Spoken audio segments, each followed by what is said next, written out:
talk to you about an issue that's very dear to my own heart, and I hope that by the time I'm done, you'll all realize just how important this is. So I'm sure that most of us, probably in the last week, have walked by the Chestnut Hill Reservoir. We've probably admired its beauty, maybe smoked a little something. It's truly a special place, but not just because of its scenery. Underneath the res might lie a veritable treasure trove, and there's only one way to find out. We have to frack it. Now I understand this might be a tough pill to swallow, but a lot of the negative reputation surrounding fracking comes from misinformation. So let's start at the beginning. What is fracking? Well, it's very simple.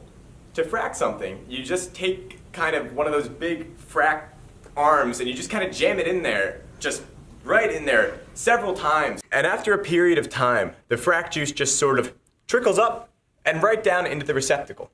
It's very harmless and could yield huge benefits. If we frack the res, we stand to find all sorts of oil, maybe, fossil fuels, possibly quite a lot of those could be in there. The possibilities are endless. We could actually end Boston College's reliance on foreign fracking.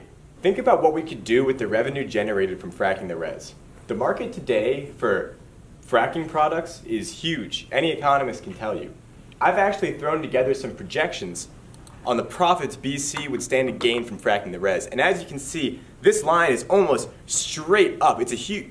Oh wait, that graph is upside down. 1 second, okay, yes, luckily that changed nothing. With just a quarter of that sweet, sweet oil that we could get from fracking the res, we could fund all sorts of new projects. A new field house, perhaps? We could wait until the new Plex is done being built, knock it down, and build a second, even newer Plex. The possibilities truly are endless. But you're not a stupid bunch. I know what you're all thinking. What is this going to cost? Well, there are two main costs associated with fracking the res.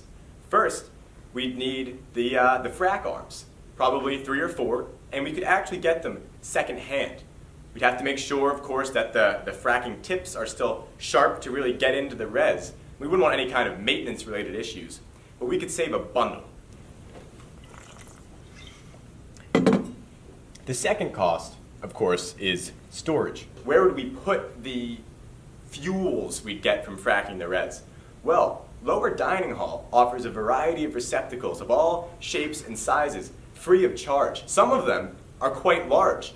The jumbo-sized drinks, the big soup containers, we'd only need a few of those before we could store all of the juices that we would get from fracking the res.